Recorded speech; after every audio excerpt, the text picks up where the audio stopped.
तो का हाल बा भाई लोग। आज है फरिश्ता मूवी के दूसरा दिन और आज तक सिनेमा हॉल में पूरा कच्चा कच भीड़ रहे। आज फर्स्ट डे फर्स्ट शो और छपरा के बंगा सिनेमा से आप लोग देख सकते हैं कितना भीड़ है।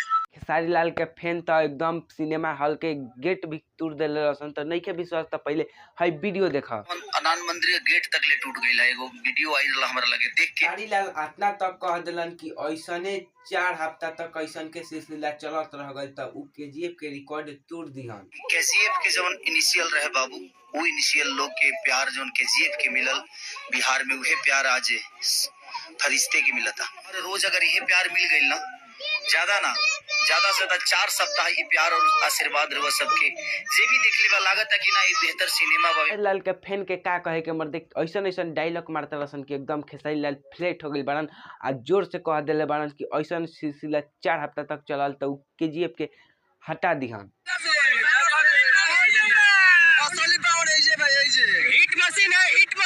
अंत में तालोक से ये कहे के चाहता नहीं कि अभी तक ई रेवेन्यू कितना ई फिल्म जनरेट कैले बा ई अभी तक पता नहीं के चल पाए। तो जैसे पता चली हम तालोक के बताएं। इस मूवी के रेवेन्यू देखे खातिर वीडियो के लाइक, चैनल के सब्सक्राइब कर लोग आ खेसारी लाल के बिग फैन लोग तक करबे करवा लोग। Tata bye by.